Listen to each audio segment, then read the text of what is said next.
What's going on, guys? Your man Unspoken Reviews back again with another video, and today, guys, we are going to be doing a review for the new Superman trailer that was just released today. And you know what, guys, I gotta say I was a little nervous about this trailer. I know there has been a lot of hype building up behind it, and this trailer had a lot that it had to do to really kick off the DCU. As we know, this is going to be the very first film in the DCU.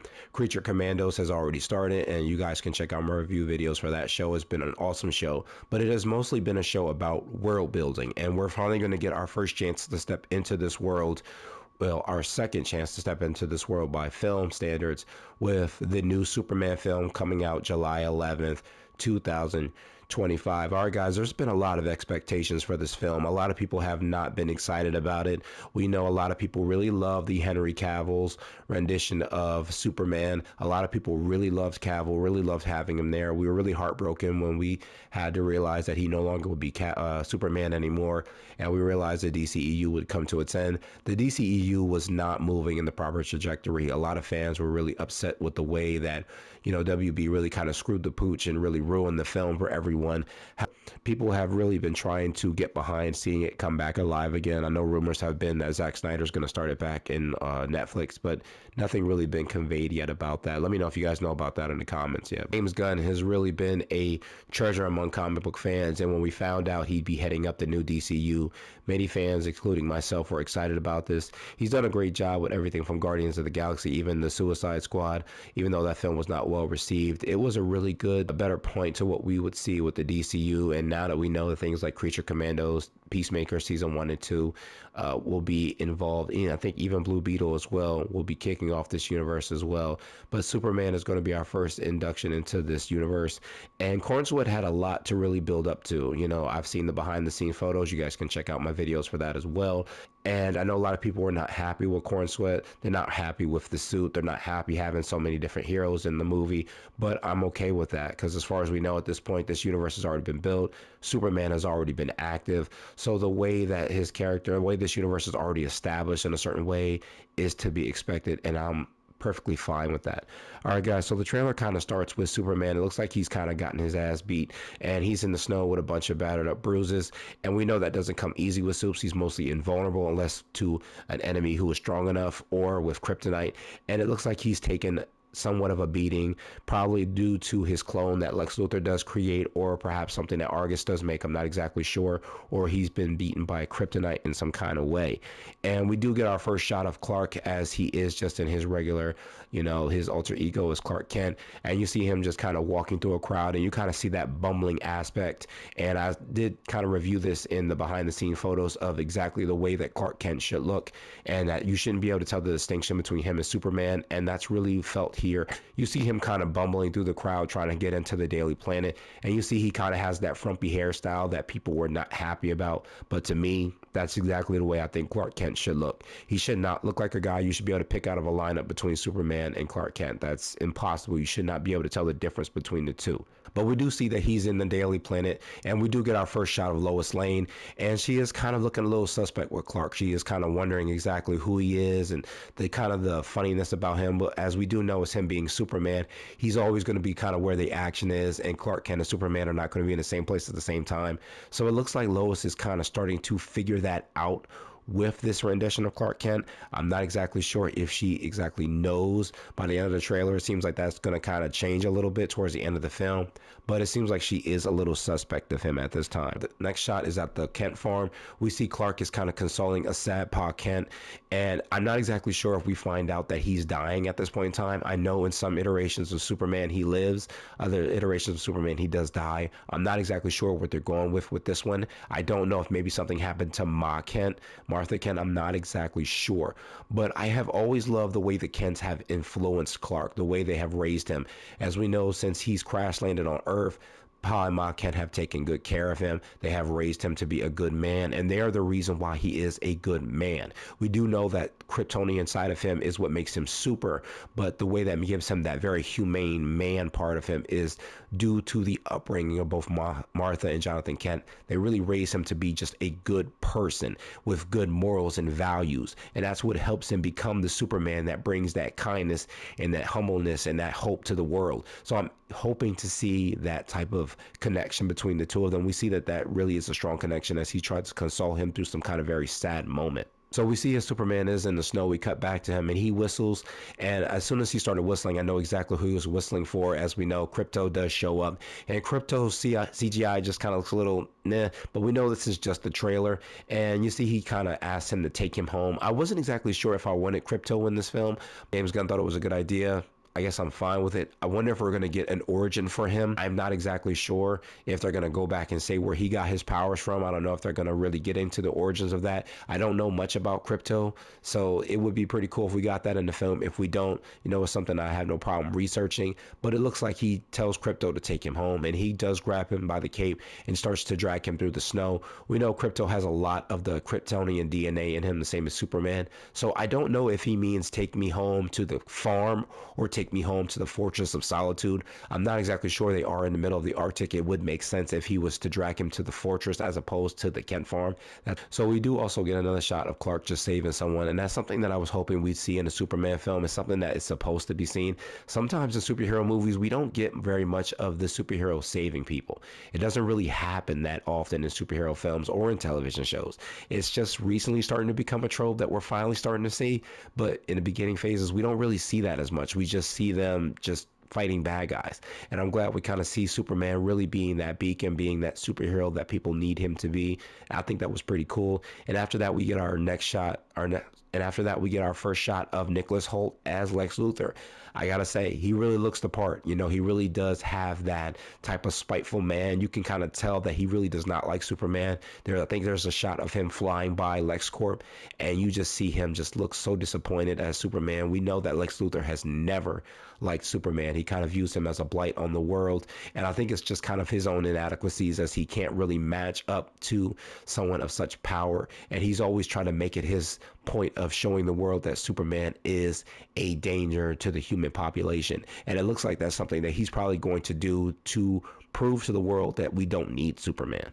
Also, I like how the music starts building from when we see Clark, he's breathing really shallow in the snow, to it's starting to, the music starts to build up, and you get to hear people, shouting and chanting the name Superman. And we also get another scene of, it looks like a different country is under attack, and it looks like this little boy is lifting this flag that has like the S and a flag on it, and you see he's calling out Superman, and his voice kind of foreshadows the chanting in the background, just going to show the type of impact that Superman has had on this world. That even though he has been active for maybe I think a year or two, people really look up to him as this beacon, especially people that are in downtrodden parts of the world. They really need something to believe in. Opposite of that, and the opposition of that, we see that some crowds don't really like Superman. We see after it seems like he breaks out of a containment unit. I don't know if Lex Luthor had him there, but it looks like as he's on his way to Stark Industries, he's being berated by a crowd of people. Perhaps he was not successful in either saving someone or maybe stopping some kind of destruction. And you see he kind of looks disheveled. He's all down and beaten and dirty, and he's on his way walking into Stag, and it looks like people are yelling at him, throwing things at him. And I like that in this film we're going to kind of see Clark battling with the idea if he should continue being Superman. Is he really making a difference? And that's something that I've always wanted to see from Clark Kent and the Superman ego, is seeing how, if am I doing enough? I know I've seen it in some iterations like in Young Justice or in Justice League, but this is something that I really want to see for him, trying to be the best superhero he can, and people just not really caring about what he does right as long as he's not doing it wrong. Because it's kind of like in the same world with celebrities, we kind of see celebrities as these top tier people, and as soon as we see their flaws, we kind of turn on them and treat them like monsters. And that's something that I really want to see how he battles. And we also get another shot of both Guy Gardner and the rest of the heroes that are in this film. It seems that he's really upset. He's in Stag Industries, and we see Guy Gardner come, and we get our first shot of seeing how the lantern ring works. We do know he's a Green Lantern, but he's also kind of a dick. But he kind of shoots his lantern beam at the window. I think that's probably to scare the people back from coming at him, but it looks like they're all coming to consult him, and it looks like Guy Gardner, Hawkgirl, as well as Mr. Terrific, and it looks like they're coming to consult him and make sure that he's okay. Likely something has gone wrong, and they're just kind of trying to build him up. Maybe he tried to go at it alone, and they're just trying to let him know, hey, look, don't worry about those people. I'm pretty sure that's what Guy Gardner does say to him to try to build him back up. But it was also pretty cool. We get a chance to see some of these other heroes shine. A lot of people were kind of mad seeing all these other heroes in the movie, But it kind of makes sense to me when we see the other heroes and how they're impacted by Superman's actions. I know a lot of people are wondering if maybe these characters have been taken over by Lex Luthor, as we see all of them have the type of L type of signatures on their clothing. A lot of people are wondering if maybe they've been brainwashed in some way, or maybe they're just working for Luthor in some type of way. I'm not exactly sure, or working for Stag Industries. I'm not exactly sure. We'll probably find that out in the film. We also get our shot at Hawkgirl. It's a pretty quick shot, but we see her in mid-flight with her wings and her suit and her mace. We also get another shot of Mr. Terrific with his T-spears and how he kind of uses them as a protective shield over a bunch of gunfire, and it looks like he's protecting himself as well as Lois Lane, which I thought was a pretty cool shot, just seeing how each of them has their moments in the film where they're going to do some pretty awesome things. And I like how this film is going to show how they're inspired by Superman to do what is right and what inspires them to get out there. I wonder if we're going to get into their backstories throughout the film. So we do see that Lois eventually is going to find out that Clark Kent is Superman. Duh, we do know that she always finds out that he's Superman in some form or fashion. Whether or not she knew the whole time or if he's just going to save her and then she'll figure it out, I'm not exactly sure. But, you know, based on the behind the scene pictures, it looks like she would have been watching him and studying him for quite a while. And it seems like, you know, that relationship budding between them is starting. They have like a kissing moment as well as some hugs. And I gotta say, I've never always been a fan of the Lois character. I know she is an important stability point for Clark, but I've never liked that because it feels like, especially in the Injustice type of comic strip, it felt like she was the only thing anchoring him to being a good person. You know, never mind the fact that he was raised by two good parents that taught him all these morals and values. It was like as soon as Lois is gone, he just changes into a completely different person. And I've never liked that about Lois Lane. I've never liked the impact on her in his life. I'm not sitting here saying that it is a terrible thing. With their love and dynamic has always been amazing. Watching them have their own children, all these other things have been great. But I hate how she's always been the point of what he does after a certain point in time. I don't know if I'm the only one who feels that way. You know, maybe some people feel that way, but I've always hated that about the Lois character. I've always hated how when she's gone, Clark always seems to change up and he becomes monstrous at this. So we do also see there a shot of Clark fighting some type of monster. I don't know. It seems like based off the burns and the soot that's on his face in that part where he's being berated by the crowd, it looks like this fight. I'm not exactly certain if this is an alien or maybe a monster that has been created by Luthor Corp at this time. I'm not exactly sure. It might be something that Lex has put together to try to prove to people that Superman is not the hero that they need. I'm not exactly sure. It isn't far-fetched. It is something that he would do. We also get a shot of, I think Clark is either fighting some type of creature. I don't know. I think this is the clone that, you know, Lex Luthor does make or Argus does make in some form or fashion. I'm not exactly certain if this character turns into Bizarro. We also get another shot of some type of melded face. I don't know if this is Brainiac or maybe the Bizarro will come to know. I'm not exactly sure whose face this is, but I'm excited to find out. I don't know if this is just maybe Brainiac finding out about Superman being on the planet, or maybe this is, it looks like the face is kind of sad, so it may be Bizarro. Maybe he's upset finding out there is another version of him out there that he wants to be better than. We get one more hug between Lois and Superman, and it looks like that in the background looks like the same background that we got from the very first version of the suit, where we see Clark putting his boots on. He's getting ready to go out and be Superman one more time. It looks like some kind of beam of light destroying the city, or some type of alien attack, and they have a short hug, and it looks like Supes flies up in the skies, and that is the end of the trailer. Now, I wasn't exactly excited about the trailer. It was, I mean, I was excited to see it, but I don't think it was amazing of a trailer. I know it's only a teaser. It's just the beginning phases. We don't have to see everything, and I'm okay with that. You know, we got an idea of what Superman means to this world, how some people love him, how some people hate him, the connections with different characters that he has, how he moves as Clark Kent, how he acts as Superman, how he's always trying to save lives, his connection to Krypto, the other superheroes that are in this world that we're working with, the type of sadness that he's dealing with, not always being able to do what's right in the eyes of others, the way other people view him, such as Lex Luthor not liking him, the way that Lois Lane is really instantly connected to him. You know, all these different types of ways that we're seeing the way the characters view Superman and the impact he has on the overall world is what we only really needed to see in this trailer. And I was perfectly fine with that. It didn't exactly capture me with awe. I definitely did like the music in the background and soundtrack. I don't know what you guys thought about the music, But I thought this was an okay trailer. It definitely conveyed what we needed from the Superman film, what it needed to do. If you guys enjoyed the trailer, let me know what you guys think. Let me know if you guys are excited about the film. Let me know if this moved the needle for you, if you were even more excited than you were before.